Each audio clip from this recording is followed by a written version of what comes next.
So I saw Black Phone and it was okay-ish. I think this will work for more new horror people, but if you've seen quite a lot of horror films, this will not be that strong. It is good. I think I'm going to give it a generous grade, but I wasn't overly impressed. I will say the ending was spectacular. The ending was actually very, very powerful. So if you're willing to put up with a fairly slow two-thirds to get to a fantastic final third, then yes, this will be a very good movie. But I'm sort of familiar with the director. I'm also familiar a little bit with the author, although again, I'm not a big reader of Joe Hill, but I recognize the style because, spoiler, Joe Hill is the son of Stephen King. And I know it's very hard when we do these things of reviewing media, but we really can't avoid it. His style is very, very much like his father. I've seen tons and tons of Stephen King movies. This would, I think, rank as a very good Stephen King movie, but having seen a lot of Stephen King movies, it kind of went into very familiar places. We've been here before. It is what it is. So, what is occurring? Well, essentially, it's touching a very sensitive topic of children being abducted and, to put it mildly, killed by this person called the Grabber. And of course, it's going to be the efforts of the protagonist to escape the Grabber and try to avenge the children that have been murdered by this pretty obviously sick individual. And a lot of people have praised Ethan Hawke as very compelling. I thought he was fine, but I actually found the other actors much stronger.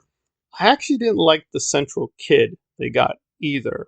So actually some of the central performances were not that strong. The supporting performances I think were actually a little bit stronger and they kind of balanced things out. I also kept asking myself, where does he keep getting these masks? That just didn't seem right to me. Like, okay, he's gonna have a mask for every occasion.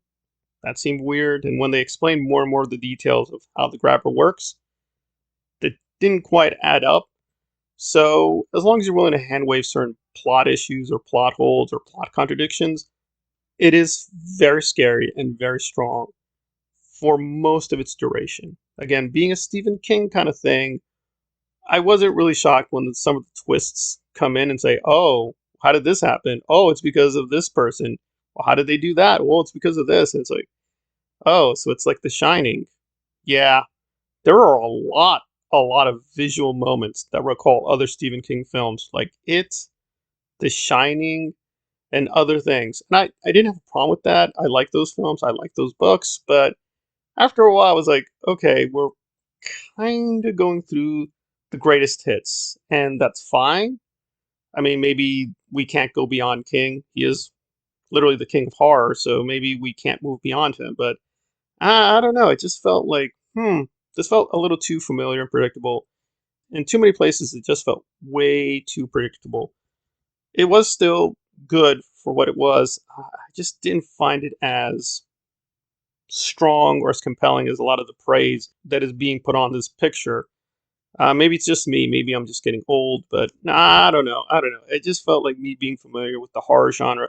It didn't offer as many new things, but I do think the conclusion really made up for a lot of the slow or contradictory parts at the beginning and middle portion of the picture. So the ending was really strong, and I'm glad I did see it to get to the ending. But really, I could have fast forwarded through a lot of the film because, yeah, we kind of knew what's going to happen. We know this is going to happen, that's going to happen. So it's that kind of film. If you're okay with the familiar being represented to you, then you'll enjoy it a lot. But if you want something more innovative, this will be a little frustrating beyond a certain point. So I'm going to give it a 7.5. I would recommend it. If it's still available in theaters where you are, would you pay full price? If you have enough money, I think you're going to get something out of it to pay full price, but really you could just wait to rent it. It is a good movie. I do hope they continue the story. Apparently they do have maybe a sequel planned. And again, all of it is good. The direction, the writing, performances. It just wasn't very great. So it's kind of like one of those things where it's good, but not great. They had a lot of potential to really do something, but I don't think they realized it. I'm giving it a Ebert thumbs up, but it's kind of like, okay, it's all good, but We've kind of seen this all before. They really could have stretched themselves. I don't think they were lazy. I just feel like, oh, the kids are cursing. We got a lot of references to the 1970s. Okay, I got it. Oh, we're gonna do this thing again. Okay, all right. It kind of felt like that. Like, okay, yeah, I guess in their own minds this was impressive as an achievement, but to me it just felt like we're really repeating ourselves a little bit too much. But maybe that's just me. This may work for people who are kind of new to the horror genre, but for me, it just felt a little bit too familiar and too many places and too many scenes didn't go where I think it should have gone to really be an incredible experience.